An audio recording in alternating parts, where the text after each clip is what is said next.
Elena महल में एक शाम बिताने का फैसला करती है ताकि राज्य को पता चले कि वे किसी भी तरह से उनकी मदद कर सकते हैं। मेटेओ जल्द ही मदद करने की पेशकश करता है और जैसे ही मेहमान आते हैं वह जल्द ही नोटिस करता है कि कोई भी उसके पास वास्तविक मदद के लिए नहीं आ रहा है। मेटेओ एलेना के पास जाता है और उसे बताता है कि किसी को उसकी मदद की जरूरत नहीं है और वह उसे आश्वस्त करती है कि एक आदमी को अपने अटारी में एक आत्मा से छुटकारा पाने की जरूरत है। मेटेओ एलेना को बताता है कि वह कैसे चाहता है कि अधिक लोग जादू के बारे में बात करें और ओलिविया नाम की एक लड़की उसके पास आती है और उसे बताती है कि वह उसकी सबसे बड़ी प्रशंसक है।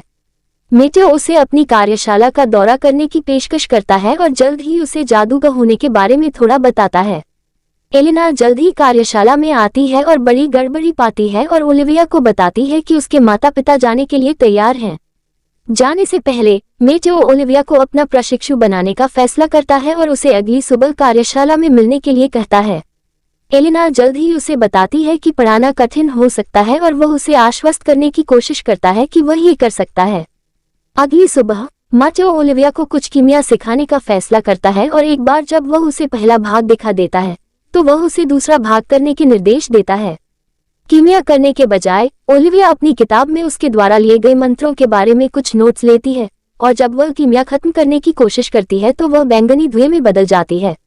ओलिविया मेटेओ की कार्यशाला को साफ करने में मदद करने का फैसला करती है और वह उसे सफाई की आपूर्ति के साथ छोड़ देता है। मेटेओ और एलेना के चले जाने के बाद लुकास ओलिविया के पास जाता है और उसे बताता है कि उनकी बिल्ली एक पेड़ में फंस गई है। ओलिविया मेटेओ के आदेश के खिलाफ एक टेम्बोरेटा लेने का फैसला करती है और मदद करने जाती है। इस बीच एलेना और मेटेओ एक व्यक्ति को आत्मा से निपटने में मदद करते हैं और जल्द ही पता चलता है कि यह केवल एक चूहा था। एलेना जल्द ही बताती है कि उन्हें इसे ठीक करने के लिए कुएं पर भी जाना चाहिए। ओलिविया के साथ वह देखती है कि उसने अपनी मंत्र पुस्तक महल में छोड़ दी है और अपनी बिल्ली को नीचे लाने के लिए कम से कम एक मंत्र याद रखती है। उसका परिवार ये देखता है और तय करता है कि शायद वह सूखे कुएं में मदद कर सकती है।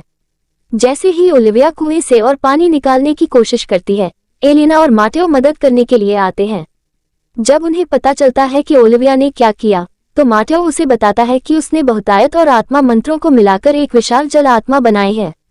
मेटेओ उन्हें बताता है कि यह जितना अधिक पानी सोखती है उतनी ही मजबूत होती जाती है और गायब होने वाले मंत्र के लिए अपनी मंत्र पुस्तक लेने का फैसला करती है। एलेना और ओलिविया देखती हैं कि जल आत्मा मेटेओ के पीछे जा रही है और मेटेओ के घर तक उसका पीछा करती है। मेटेओ जल्द ही देखता है कि पानी की आत्मा जादू की किताब को बर्बाद करने की कोशिश कर रही है और भाग जाती है।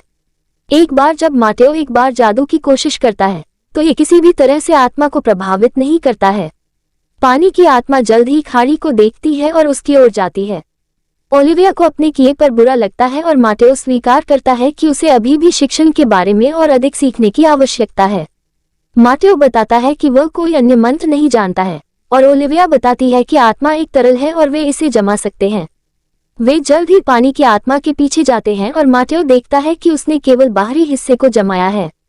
मेटेओ आखिरकार ओलिविया को एक मंत्र सिखाने का फैसला करता है। वे जल्द ही आत्मा को एक साथ जमा देते हैं और जमी हुई पानी की आत्मा को बर्फ में बदल देते हैं।